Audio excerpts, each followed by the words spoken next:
We're evolving the Sword of the Stars universe. It will be the universe that people played through in the original game and the 2 expansions. And it'll be expanded out into the future by about 100 years.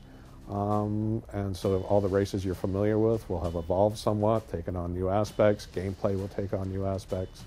And it'll generally be familiar elements, but an evolved game. The main goal of Sword of the Stars 2 will be much the same as Sword of the Stars, in which to conquer the galaxy, pick a side. In this case, the added forces of the Suul'ka, the Lords of Winter, will be present and will be in opposition to the player, or the player can play as them to try and conquer the universe. Returning elements will be modular construction of starships, the randomized tech tree. All the races will have their unique star drives as well. The game will still represent the clean game elements we've come to expect, with new elements being enjoyable for gameplay and interesting strategic choices, but without cluttering things with detail or spreadsheets. Sword of the Stars 2 is a space 4X game, strategy-based, 4X standing for Explore, Exploit, Expand, and Exterminate. Players will take the role of one emperor in one of the empires and try and conquer all the others. There'll be a variety of scenarios that are based on the history of the universe, and free-form games where it's just simply like a sandbox where you go out and explore stars and build starships and research technologies.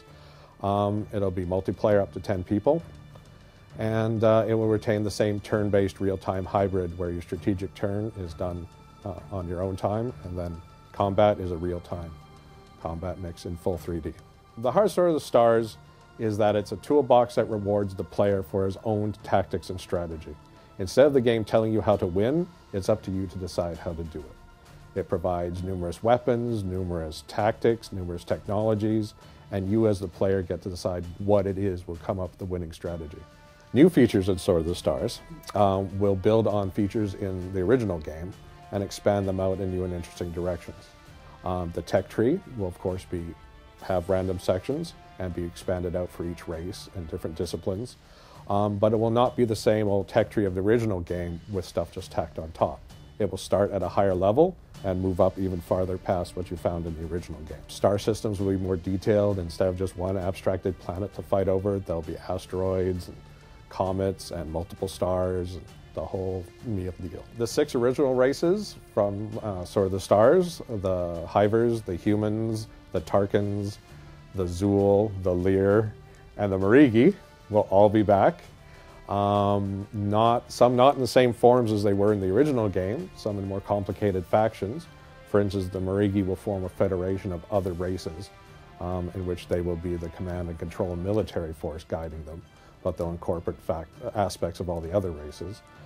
Real-time combat in Sword of the Stars 2 will be similar to Sword of the Stars 1 in the sense that it'll be full 3D, but the player will move the ships and give them their fire orders in 2D, while the ships themselves will move in 3 dimensions, so they'll avoid each other, dive and climb under each other, that sort of thing. What will be new for SotS 2 is the movement scale will be bigger. Players will have entire star systems to maneuver in. This will make things like searching out the enemy, scanning for the enemy, deep attacks more interesting. It'll give a variety of tactical and strategic choices to make. And it'll also open up a number of targets to make. Instead of attacking the main planet every time, it'll be opened up for you to attack a mining base or habitation colonies around a moon, that sort of thing. New weapons will do new things. The introduction of the Battle Rider class means that you'll be able to perform true carrier-based actions, in which you might keep your big support carrier ship back and send out your battle riders deep into the system to raid the planet or attack a group of ships and then pull them back in time to get to the carrier and keep it safe. Sword of the Stars 2 will be subtitled The Lords of Winter. This will provide the enemy that's been hinted at all the way through Sword of the Stars 1 and the 2 expansion packs.